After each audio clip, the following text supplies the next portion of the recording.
Ici, on va faire du Nmap. Nmap, c'est Network Map, c'est un outil de scan réseau. C'est pas forcément utilisé que par les hackers, c'est utilisé par les ingénieurs réseau, les ingénieurs système également. On apprend les bases avec Nmap. Quand on fait du hacking ou ne serait-ce que de la découverte sur un réseau, il faut découvrir ce qu'on a comme infrastructure. La seule manière d'interagir d'un point de vue informatique d'une machine vers une autre machine, c'est en utilisant des services au travers des protocoles réseau. Pour savoir comment interagir avec ces machines-là, il faut savoir quels sont les protocoles réseau et les services qui sont exposés. Quand on veut interagir de la manière la plus basique qui soit d'une machine A vers une machine B, on utilise un ping. C'est comme au ping-pong, on fait ping et on reçoit pong. Quand on fait un ping, en fait, on utilise un protocole. Pour anecdote, le protocole c'est ICMP, par défaut. On peut pinguer avec d'autres protocoles en vrai. Mais par défaut, le plus basique qui soit, c'est ICMP. Donc on fait un ping, c'est-à-dire une requête echo request avec le protocole ICMP, et on reçoit un pong en gros. En fait, on reçoit un echo reply avec le protocole ICMP. Donc c'est une IP source qui communique avec une IP destination. Et voilà, et comme ça avec des adresses IP, une machine A communique avec une machine B. Ça c'est les fondements de la communication réseau. Juste pinguer, on va pas aller bien loin. Donc si on veut aller un peu plus loin, on va par exemple afficher des services comme par exemple un service HTTP, par exemple un service web. Pour ça, on ouvre ce qu'on appelle un port.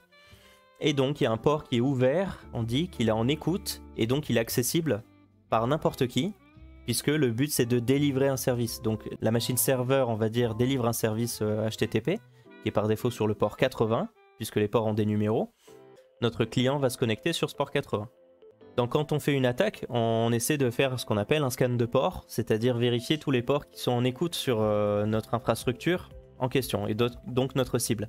Et de cette manière-là, on sait comment on pourrait interagir avec notre cible, puisqu'on saura quel genre de service tourne. Par exemple, 443, c'est le port par défaut de HTTPS. Après, il faut apprendre par cœur certains ports. 21, alors 20, c'est pour les données FTP, data FTP. 21, c'est FTP Control, on appelle ça. C'est sur ça qu'on s'authentifie sur le service FTP. FTP, c'est File Transfer Protocol, c'est un protocole de transfert de fichiers. Ensuite, on a le port 22, c'est SSH. C'est un port qui permet de faire de l'administration à distance. Ensuite, on a Telnet, port 23. Tout ça, c'est en TCP. Port 23, Telnet, c'est la même chose que SSH, sauf que c'est en clair, c'est risqué. Ensuite, on a 25, c'est SMTP, c'est un protocole qui permet de traiter les mails. Ensuite, on a, on va dire, 80, c'est HTTP. C'est pour accéder à Internet, en gros, on utilise des services HTTP, du web en fait. On a ensuite 1, 2, 3, c'est NTP, Network Time Protocol, c'est pour synchroniser les horloges des ordinateurs. On en a plein en fait, ça va de 0 à 65 535. Mais là, je vous rappelle juste les principaux. On a 443, c'est HTTPS. En fait, c'est HTTP plus SSL qui maintenant a été remplacé par TLS. C'est pour ça le S ça voulait dire Secure ou SSL, mais maintenant c'est plutôt Secure parce qu'on utilise TLS. TLS c'est le successeur de SSL. On en a plein, on a 500 pour ISAC MP, pour faire du VPN. Ensuite on a 389 pour LDAP, c'est typique des Active Directory ou des autres annuaires LDAP, et ainsi de suite. On a 445, ça c'est vraiment le port qui est tout le temps en écoute sous Windows. Et parfois on voit également du 139 et 135. 53 également pour le port DNS. SMB c'est juste le protocole de service de Windows standard. Ça permet de faire plein de choses, de partager des fichiers, de partager des imprimantes, de communiquer sur le réseau local avec d'autres machines Windows. On a le port 53, c'est pour faire de la résolution de noms. Par exemple, si on devait accéder sur Internet, merci Elcred pour ton follow, on devrait se souvenir des adresses IP du coup de tous les serveurs. L'adresse IP de Google, l'adresse IP de Facebook, l'adresse IP d'Amazon. En fait non, on n'a pas besoin de faire tout ça, on retient juste des noms. Et en fait ces noms sont résolus vers une adresse IP par derrière de manière transparente. C'est à ça que sert le DNS. Dans les bases de données, on a le port 3306, c'est MySQL. 1521, c'est Oracle SQL. On a 1433, c'est Microsoft SQL. 5432, ça c'est PostgreSQL. Et après on en a plein, on a aussi 3389, ça c'est le port RDP. Et après il y en a d'autres à connaître du style 5985 et 5986, c'est WinRM. Donc tout ça c'est pour gérer des bases de données. RDP c'est pour faire de l'administration à distance mais de manière graphique. Et WinRM, c'est pour remonter des logs, mais ça permet également de faire de l'administration à distance en ligne de commande. Ça sert à rien de tous les connaître par cœur, par contre c'est important d'en connaître certains. Mais tout ça, c'est TCP. Parce que quand on parle d'UDP, ça n'a plus rien à voir. UDP, on a également le port 53 en DNS pour faire de la résolution de nom. On a le port 161 en gros pour faire du SNMP. C'est du Simple Network Management Protocol. On a un 2.3 pour NTP qui est utilisé également en TCP parfois, ça dépend, on peut interchanger. Rapidement, le modèle OSI c'est Open Systems Interconnection. Ça, ce sont les 7 couches du modèle OSI. D'un point de vue réseau, on a 7 couches en fait. Niveau physique, bah, ça sera du binaire en gros, des 0, des 1. Ça sera des signaux électriques. Data link, donc liaison de données, ça sera des trams, en anglais des frames. Côté réseau, network, ça va être des paquets. Côté transport, ça va être ce qu'on appelle des segments. Tout ce qui est session, bon, c'est établissement des sessions. Présentation, c'est souvent encoding et chiffrement. Et application, bah, c'est juste les protocoles quoi. En gros, sur la couche physique, on a des signaux électriques. Côté data link, on a des protocoles comme ARP, RARP, on a DTP, mais bon, ça parlera pas à tout le monde. On a STP, enfin, on en a plein. Côté réseau, on a IP, ICMP, IGMP, mais c'est moins connu. C'est en général le truc à désactiver. C'est un vieux protocole qui n'est plus utilisé quoi. On a quoi? On a bah, tout ce qui est service de routing, par exemple. Quand vous utilisez Internet, vous passez par une box Internet. Bah, dans une entreprise, c'est un peu plus compliqué que ça. Ils n'accèdent pas à Internet ou à d'autres sites de campus d'entreprise par une box, mais par un ensemble de box. Ces box s'appellent des routeurs. C'est beaucoup plus puissant et ça permet beaucoup plus de choses, et notamment de faire des protocoles de routage d'un point de vue réseau qui sont plus complexes, comme OSPF, EIGRP, RIP, transport, TCP et UDP. Oublions le reste, il y en a d'autres. Hein. Côté application, ben, on a tout ce qui est FTP, HTTP, voilà, plein d'autres quoi. Nmap, c'est Network Map. Ça nous permet de faire un scan réseau. Ça permet de savoir si une machine est allumée ou si elle est éteinte. Bien sûr, c'est pas infaillible. Nmap, ça va permettre également de faire un scan de port. Il se situe entre la couche réseau, couche 3 du modèle OSI, et la couche de liaison, couche 2 du modèle OSI. Le modèle OSI est un modèle théorique. On peut pas tout caser dans des cases, tout le temps. En l'occurrence, ici, ça dépend un peu du point de vue, puisque ARP se trouve entre la couche 3 et la couche 2, puisqu'il est censé communiquer entre l'adresse MAC et l'adresse IP pour pouvoir faire la traduction d'une IP vers une MAC. Ici, on a IT Connect qui dit que l'AR se trouve sur la couche 3 du modèle OSI. Eux, ils disent couche 2 ici. Ça, c'est une université. Ils disent que c'est sur la couche Internet de TCP/IP, et la couche Internet, c'est la couche 3 dans TCP/IP, c'est-à-dire la couche réseau dans OSI.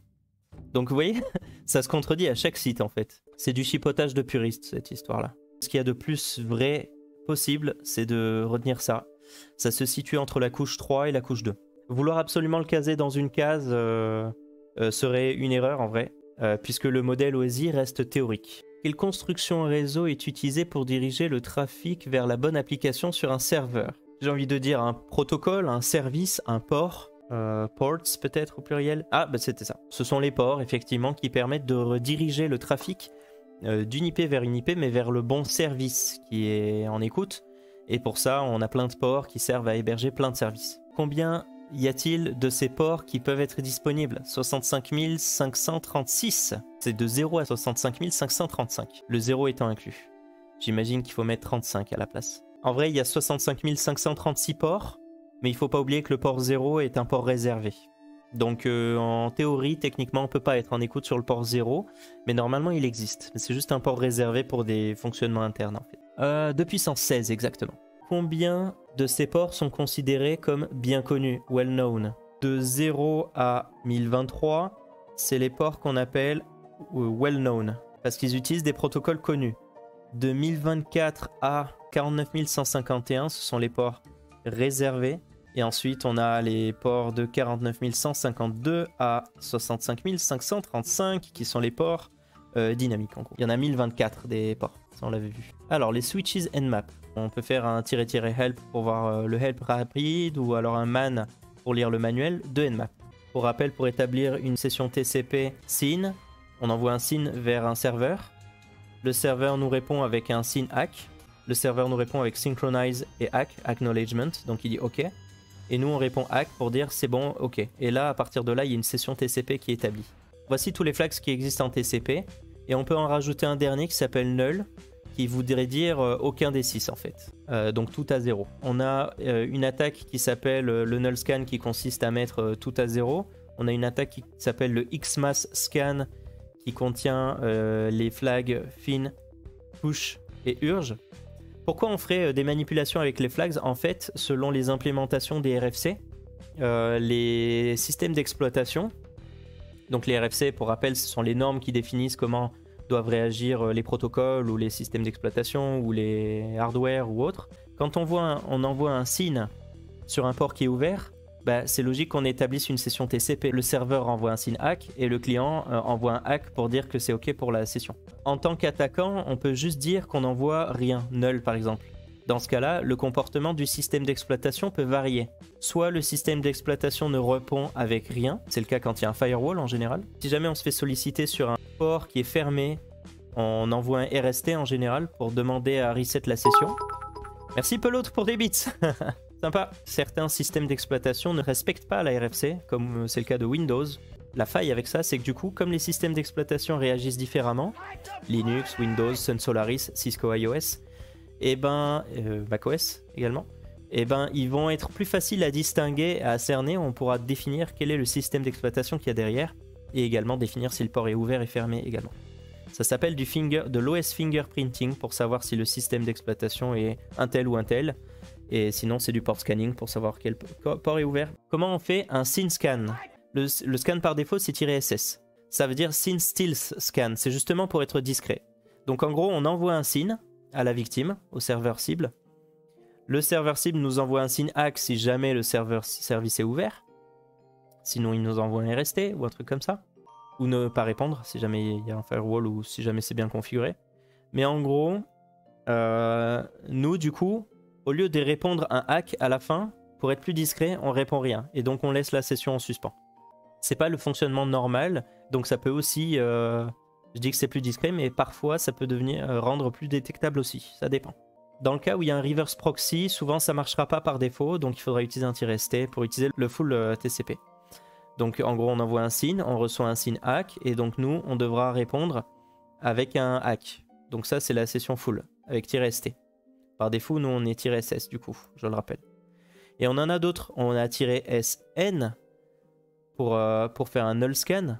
On a "-sx, Xmas scan, Christmas scan, qui s'appelle Christmas parce que c'est comme des loopiotes en fait.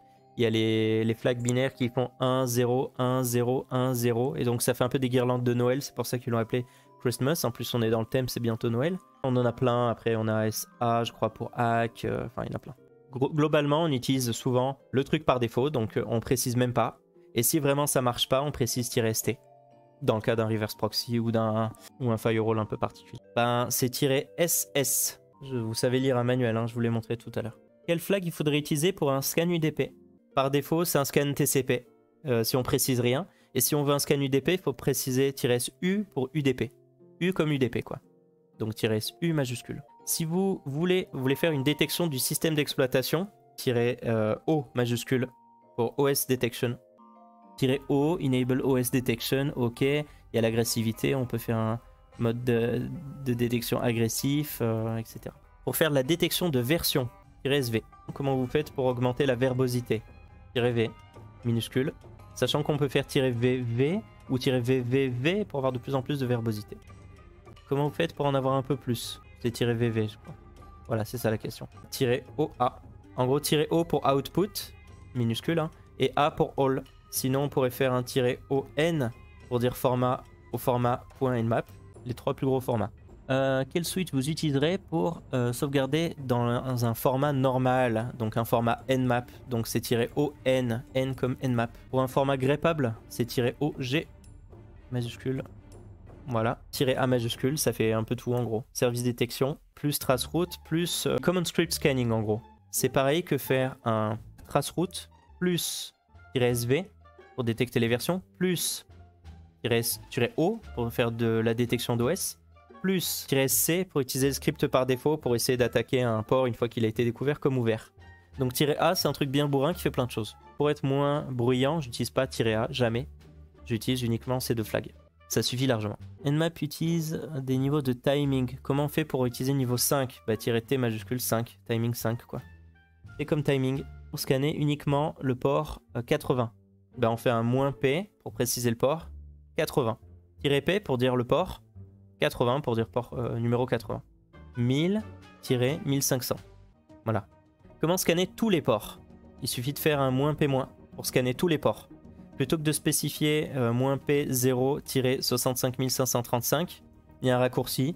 Vous mettez juste -p- et ça veut dire tous les ports. -p-. Ah, pour activer un script, c'est -script égal. Oui, c'est ça.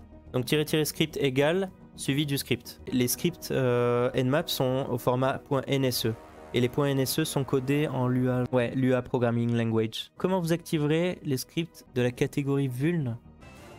Alors, quelle est la RFC qui définit le comportement du protocole TCP?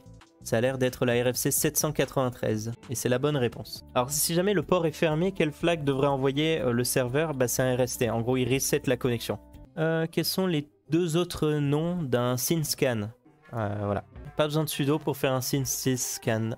Alors, si un port UDP ne répond pas à un scan Nmap, comment il sera marqué dans le résultat du scan Nmap? Normalement, c'est Open Pipe Filtered. C'est-à-dire, il ne sait pas si c'est ouvert ou si c'est filtré, quoi. Régulièrement, UDP ne répond pas parce qu'UDP est connectionless. C'est ça la différence entre TCP et UDP, d'ailleurs, pour info. C'est que TCP, il est à état de session, tandis que UDP n'est pas à état de session. Quand un port UDP est fermé, par convention, la target devra envoyer un port unreachable. Quel protocole ça utiliserait? ICMP. Ici, un Christmas scan. Vous avez plusieurs flags, vous voyez 0, 0, 1, 1. Ici, c'est une analyse Wireshark. On voit que on a urge, hack, push, reset, SYN et fin dans cet ordre-là. On a FinScan avec -SF, XMassScan avec -6. Vous voyez, ça fait les guirlandes de Noël ici. 0, 1, 0, 1, 0, 1. Alors, ah non, non, du coup, c'est pas si parfait. Le mec veut vraiment être un psychopathe pour voir des guirlandes de Noël. Il dit ouais, on dirait que ça clignote, du coup c'est des guirlandes de Noël. Du coup on va l'appeler le Christmas Scan. Le mec à mon avis le jour de Noël il avait découvert ça et il passait pas trop de temps à manger de la dinde de Noël. Lequel des trois scans qu'on a vu utilise le flag urge? Je pense que c'est le XMass. Ouais. Null, fin et XMass scan sont utilisés. Ça sert à être plus stealth? Ouais. Je suis pas du tout d'accord. J'ai moi-même créé des règles IDS avec Snort, qui est un NIDS, un Network Intrusion Detection System, qui détectait justement les null scans et les fin scans. Il n'y a aucune raison que sur un réseau on ait une requête TCP avec aucun flag activé. C'est impossible en fait. La RFC le permet. On peut manipuler le paquet, enfin le segment pour le faire, mais ça devrait jamais avoir lieu. Donc ça devrait lever une alerte. Ok, c'est ça qu'ils attendaient. Firewall Evasion. Ça peut aider de s'évader des firewalls. En vrai, c'est facilement détectable par des IDS. Quel OS commun va répondre généralement à null, fin ou XMassScan avec un RST sur tous les ports? Bah, c'est Windows, Microsoft Windows. Bon voilà, donc on peut faire un nmap-sn de .1.0 par exemple, /24. Et donc ça veut dire, /24, ça veut dire tout ce qui a de .1 à .254. Donc tout le sous-réseau. Comment vous ferez pour faire un ping sweep sur le subnet SA avec un masque en /16 du coup, 4 octets activés, donc il y a 16 bits, donc c'est /16. Donc on fait un nmap-sn de 172.16.0.0/16. Alors le Nmap Scripting Engine NSE, c'est vraiment puissant, c'est des scripts qui vont étendre les capacités de Nmap. C'est programmé en Lua, qui peut être utilisé pour une variété de choses. Par exemple, on peut scanner des vulnérabilités avec Nmap, ça fait pas que du scan de port. On peut même faire du brute force par exemple. On a plusieurs scripts. Les scripts NSE sont codés en langage de programmation Lua. Qu'est-ce qui serait une très mauvaise idée de lancer sur un environnement en production? Ce serait -script égale, voilà, c'est ça, intrusive. Quel optional argument peut... Il faut regarder ftp-anon, je pense, ftp-anon, et regarder le manuel sur Nmap, le site Nmap par exemple, maxlist je pense. ftp-anon, c'est le nom du script, c'est ça. Quel est le file name du script qui détermine l'OS d'un serveur SMB? J'ai l'impression que c'est OS Discovery, SMB OS Discovery. Vous voyez, on peut facilement trouver des scripts NSE qui font facilement ce qui nous intéresse.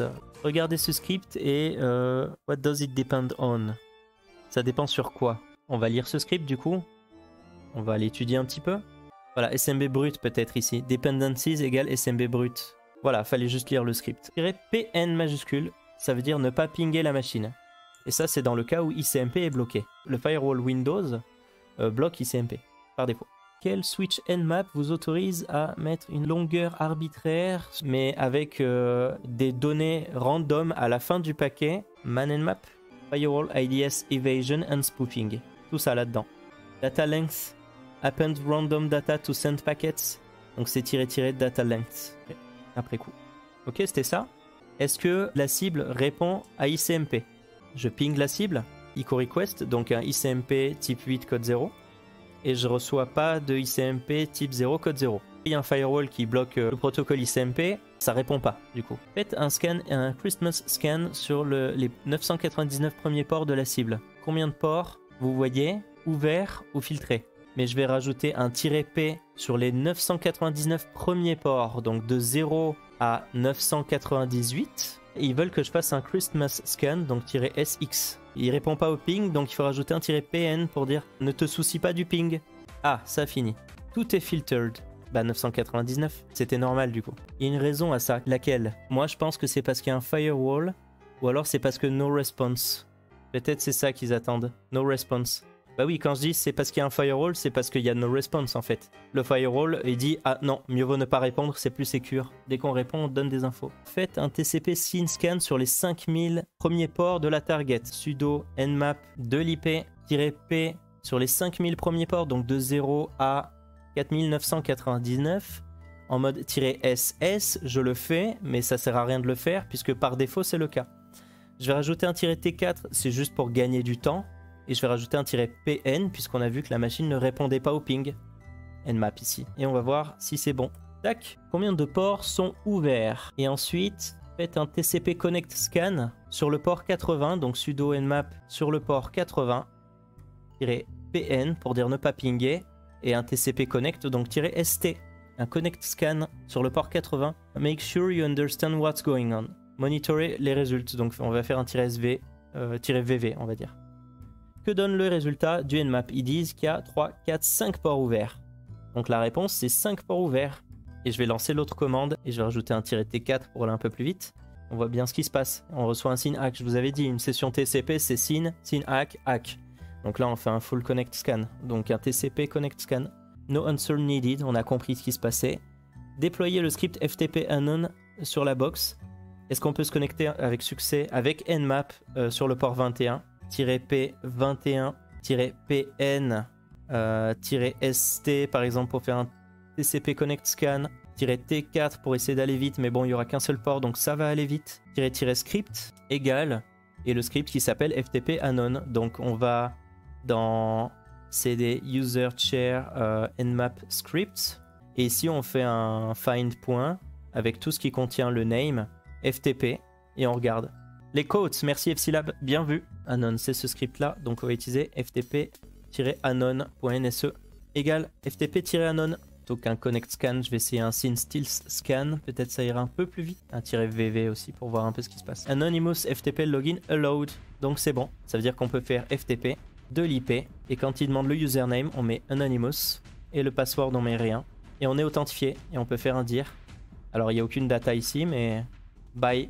Et il répond goodbye. Donc la réponse c'est yes. Voilà. On en a fini avec ce slow run. J'ai pas fait du speed run là. J'ai fait du slow run pour bien expliquer. J'espère que ça a beaucoup plu à ceux qui débutaient parce qu'on m'avait reproché d'avoir fait trop de machines hard ces derniers temps. Voilà. Merci beaucoup à tous et je vous dis à la prochaine. Ciao ciao.